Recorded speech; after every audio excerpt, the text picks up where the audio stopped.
Hello dear students, welcome to the session. In this session, let us learn another important topic from Aquaculture Cluster 3 paper, that is post-harvesting technology. The topic is environmental and personal hygiene in aquaculture processing plants. చేపల processing పరిశ్రమలలో పాటించవలసిన పర్యావరణ మరియు వ్యక్తిగత పరిశుభ్రత. So ఈ టాపిక్లోని ముఖ్యాంశాలు ఏంటనేవి ఒకసారి చూద్దాం. What is fish plant sanitation?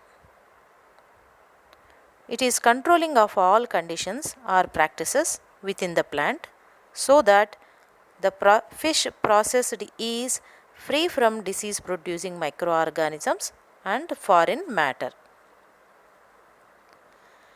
చేపల ప్రాసెసింగ్ పరిశ్రమలలోని పర్యావరణాన్ని మరియు ప్రక్రియలను నియంత్రిస్తూ ఏ విధమైన కలుషిత పదార్థాలు మరియు ఇతర హానికారక సూక్ష్మజీవులు లేనటువంటి నాణ్యమైన ఆహార ఉత్పత్తులను తయారు చేయడాన్నే చేపల ప్రాసెసింగ్ శానిటేషన్, చేపల ప్రాసెసింగ్ పరిశుభ్రత అంటారు.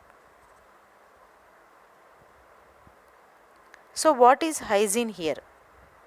Hygiene is the practice of keeping yourself and your surroundings clean, especially in order to prevent illness or the spread of diseases. So పరిశుభ్రత పాటించటలోని ప్రధాన ఉద్దేశం ఏంటి? సో ప్రధాన ఉద్దేశం ఏమనగా నాణ్యమైన ఆహారాన్ని వినియోగదారుడికి అందించి వ్యాధులు రాకుండా రక్షించటమే. సో అంటే ప్రాసెసింగ్ పరిశ్రమలలో పరిశుభ్రత పాటించటం అనేది చాలా ముఖ్యమైనటువంటి అంశము. తద్వారా మనము ఏ విధమైన సూక్ష్మజీవులు లేనటువంటి ఆహార ఉత్పత్తులను వినియోగదారుడికి అందచేయవచ్చు. సో శానిటరీ ఫుడ్ అంటే sanitary food can be defined as one that is free of agents that cause disease or illness and free from objectionable materials. So ఏ విధమైనటువంటి సూక్ష్మజీవులు లేనటువంటి నాణ్యమైన ఆహారాన్ని శానిటరీ ఫుడ్ అని పేర్కొంటాం. ఈ శానిటరీ ఫుడ్ని మనం ఎక్కడ తయారు చేస్తాము? శానిటేషన్ ఇన్ ద ఇండస్ట్రీ ద్వారా, ఇండస్ట్రీలో శానిటేషన్ని పాటించడం ద్వారా శానిటరీ ఫుడ్ని మనము తయారు చేయగలుగుతాము. So what is sanitation in the industry? Sanitation within the food industry means the adequate treatment of food contact surfaces by a process that is effective in destroying microorganisms of public health significance. So processing పరిశ్రమలలోని వివిధ ప్రదేశాలన్నిటినీ కూడా సూక్ష్మజీవులు లేకుండా తొలగించి నియంత్రించటము ద్వారా మనము పరిశుభ్రత అనేది పాటించవచ్చు. తద్వారా అంటే చేపలను సేకరించటం దగ్గర నుంచి వాటిని ప్రాసెస్ చేసి రవాణా చేసేంత వరకు కూడా పరిశుభ్రమైన విధానాలను పాటించినప్పుడే నాణ్యమైన ఆహార ఉత్పత్తులను వినియోగదారుడికి అందచేయగలుగుతాము. అటువంటి ఉత్పత్తులను మాత్రమే వినియోగదారుడు కొనటానికి కూడా ఆసక్తి చూపుతాడు. So consumers expect the foods they buy and consume to be pure, safe and processed, handled and served in a sanitary manner. So what are the elements required for sanitation program in aquaculture processing industry? Let us see all these elements. They are adequate sanitary facility. Plant should be well ventilated nearer to fishing harbor. Facilities for raw material washing. Smooth working surface. A good or sound cleanup policy. Good personal hygiene habits of employees. Ample amount of water supply. Suitable construction and location of plant. Awareness for good sanitation, and the last one is effective rodent and insect control program. So processing పరిశ్రమల్లో పరిశుభ్రత అనేది వివిధ అంశాల మీద ఆధారపడి ఉంటుంది. అవేంటనగా చాలినంత పరిశుభ్రతా సదుపాయాలు, తగినంత నీటి సరఫరా, పరిశ్రమ నిర్మించబడినటువంటి ప్రదేశము, నిర్మించబడిన విధానం. చాలా వరకు ప్రాసెసింగ్ పరిశ్రమలు, ఎస్పెషలీ ఆక్వాకల్చర్ ప్రాసెసింగ్ పరిశ్రమలన్నీ కూడా ఫిషింగ్ హార్బర్కి దగ్గరగా ఉండేటట్లు చూసుకోవాలి. అలాగే బాగా గాలి పారేటట్లు, గాలి వెలుతురు అడిక్వేట్గా ఉండేటట్లు చూసుకోవలసి ఉంటుంది. అలాగే ముడి పదార్థాలను శుభ్రపరిచే విధానం, కార్మికుల వ్యక్తిగత పరిశుభ్రతపై ఆ పరిశ్రమ పాటిస్తున్నటువంటి అవగాహన విధానం. అంతేకాకుండా పరిశ్రమ అవలంబించుటటువంటి కీటకాల నియంత్రణ విధానం. సో వీటన్నిటి మీద ప్రాసెసింగ్ పరిశ్రమలోని పరిశుభ్రత అనేది ఆధారపడి ఉంటుంది.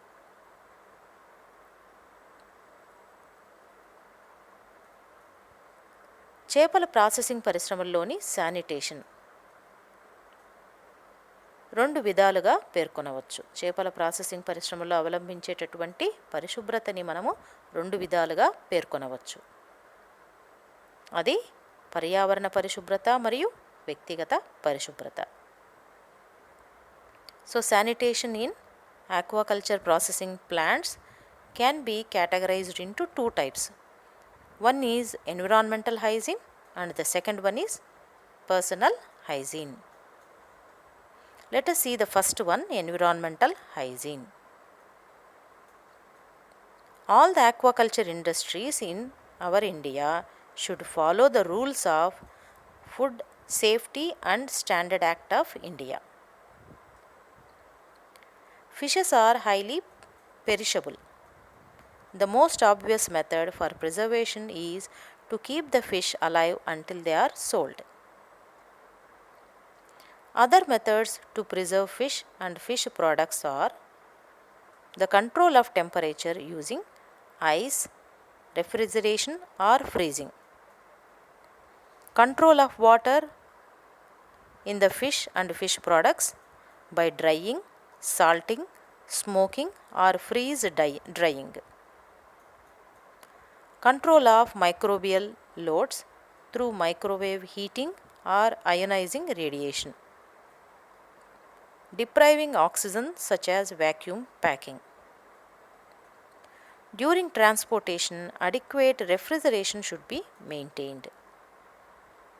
Large quantity of waste is generated during processing and handling. Solid waste including skin, viscera, fish heads and carcasses. Liquid waste include blood, water, brine. The waste is treated by making vermicompost. Fish effluents are also toxic as they contain chemicals, so they must be recycled before leaving into water bodies. So these are the important aspects of environmental hygiene. So పర్యావరణ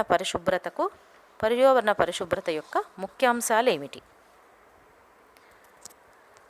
మన భారతదేశంలోని aquaculture processing పరిశ్రమలన్నీ కూడా భారతదేశ ఆహార భద్రత మరియు నాణ్యత సంస్థకు అనుగుణంగా పనిచేయవలసి ఉంటాయి. దీన్నే మనము FSSAI అని కూడా అంటాము, food safety and standard authority of India. ఈ FSSAI అనేది ప్రభుత్వం వారి రెగ్యులేటరీ సంస్థ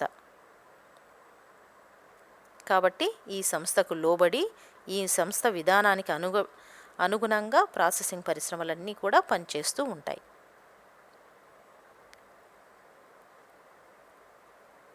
పర్యావరణ పరిశుభ్రతలోని ముఖ్యాంశాలు ఒకసారి చూద్దాం. చేపలు త్వరగా చెడిపోతుంటాయి. అందుకు తగిన విధంగా శుభ్రపరిచి ఎక్కువ కాలం నిల్వ చేయుటకు జాగ్రత్తలు తీసుకోవలసి ఉంటుంది. ఇందులో మొదటగా చేపలను సైజుల వారీగా గ్రేడింగ్ చేయవలసి ఉంటుంది. చేపల శరీరంపై గల రక్త భాగాలను తీసివేసి నీటితో శుభ్రంగా కడగాలి. చేపల ఉష్ణోగ్రత పెరగకుండా శీతలీకరించాలి.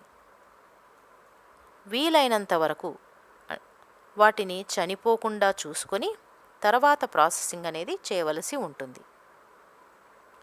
చేపల శరీరంపై ఉన్న సూక్ష్మజీవుల సంఖ్యను రేడియోధార్మిక ద్వారా తగ్గించాలి. ఆక్సిజన్ లేకుండా చేపలను మరియు ఇతర ఆహార ఉత్పత్తులను వ్యాక్యూమ్ ప్యాకింగ్ చేయాలి. రోడ్డు ద్వారా, రైలు ద్వారా, విమానాలు లేదా షిప్పుల ద్వారా సుదూర ప్రాంతాలకు రవాణా చేయవలసి వచ్చినప్పుడు శీతలీకరణ సదుపాయం కల కంటైనర్లను ఉపయోగించాలి. ఇక చేపల ప్రాసెసింగ్ పరిశ్రమలలో వివిధ రకాలైన ఘన మరియు ద్రవరూప వ్యర్థాలనేవి ఏర్పడుతూ ఉంటాయి. ఘన వ్యర్థాలనైతే వర్మీ కంపోస్టు తయారీలో ఉపయోగించవచ్చు.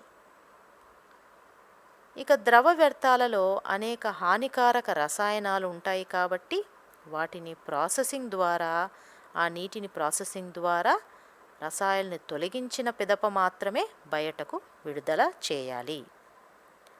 సో ఇటువంటి అంశాలన్నింటినీ ప్రాసెసింగ్ పరిశ్రమలు దృష్టిలో పెట్టుకొని పర్యావరణ పరిశుభ్రతను కాపాడాలి.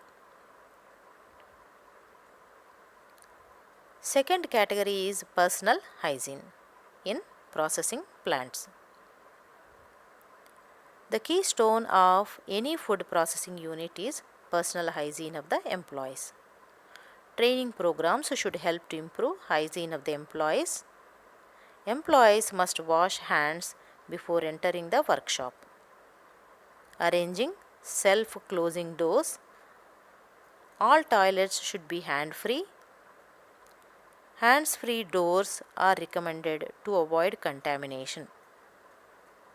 Alcohol-based hand sanitizers are used against pathogen contamination. So processing పరిశ్రమల్లో పాటించవలసిన వ్యక్తిగత పరిశుభ్రతను ఒకసారి తెలుసుకుందాం.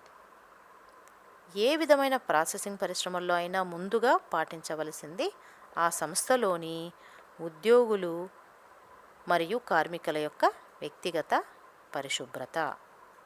ఇందుకోసం తప్పనిసరిగా శిక్షణా కార్యక్రమాలను ఏర్పాటు చేసి అవగాహన పెంపొందించాలి.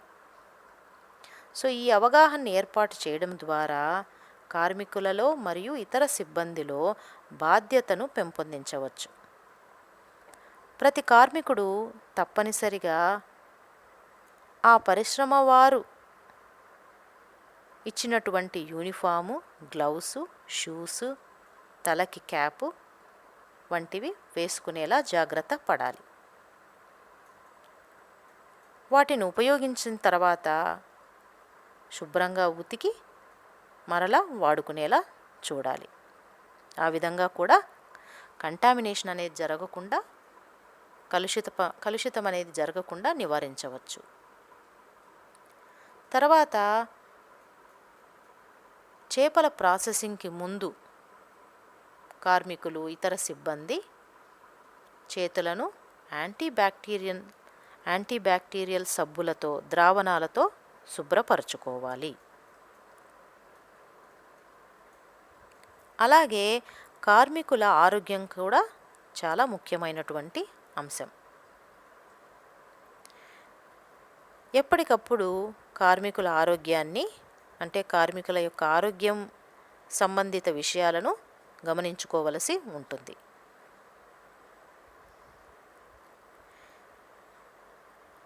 ఆరోగ్యకరమైనటువంటి కార్మికులను మాత్రమే పనిలోకి నియమించుకోవాలి.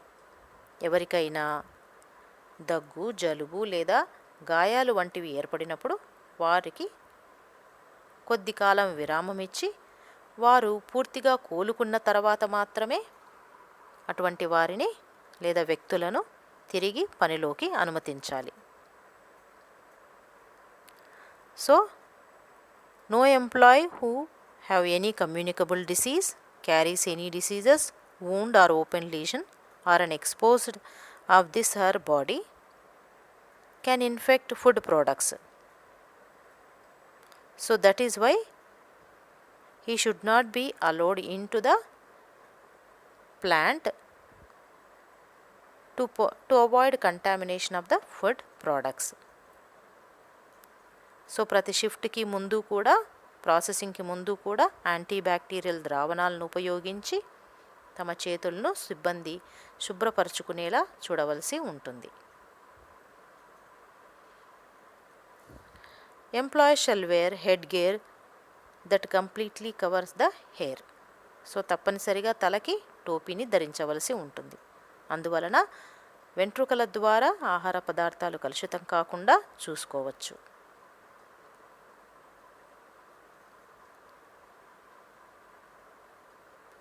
అక్కడ పనిచేస్తున్నటువంటి స్త్రీ కార్మికులు వీలైనంత వరకు నెయిల్ పాలిష్ వాడకుండా ఉండటం అనేది ఉత్తమం.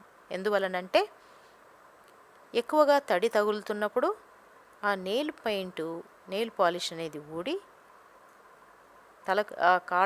వేళ్ళకు వేసుకున్నటువంటి రంగు ఆహార పదార్థాలలోకి కలిసిపోయే అవకాశం ఉంటుంది. కాబట్టి so shall not wear finger nail polish.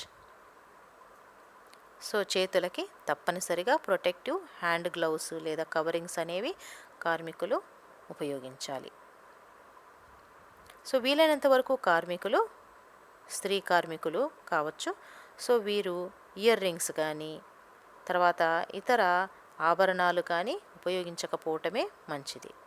ఎందుకంటే వాటిల్లో ఉన్నటువంటి రసాయనాలు ఆహార పదార్థాలను కలుషితం చేసే అవకాశం ఉంటుంది. కాబట్టి సో అందువల్ల వీటిని ఉపయోగించకుండా ఉండటమే మంచిది.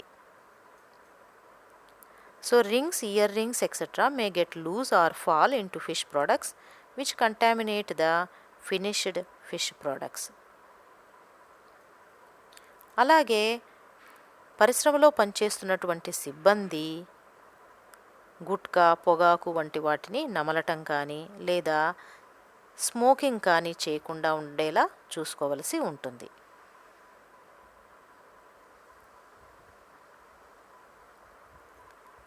పరిశ్రమల్లో నెలకొల్పబడినటువంటి టాయిలెట్ గదులు ఇవన్నీ కూడా చాలా పొడిగా ఎప్పటికప్పుడు బ్లీచింగ్ పొడితో శుభ్రపరుచుకుంటూ తగినంత గాలి సదుపాయం ఉండేలా చూసుకోవాలి. అలాగే వాటి యొక్క తలుపులు వాటంతకవే మూసుకునేలా మరియు తెరుచుకునేలా ఉంటే ఉత్తమం. తద్వారా వారి యొక్క చేతులకి కంటామినేషన్ జరగకుండా నివారించవచ్చు. సో ఇటువంటి ప్రక్రియలను పాటించి ఆహార పదార్థాల ప్రాసెసింగ్ పరిశ్రమల్లో నాణ్యమైన ఉత్పత్తులను తయారు చేయడానికి అవకాశం ఉంటుంది. So that is about the environmental and personal hygiene in aquaculture processing plants. So I hope you enjoyed the topic. Thank you very much.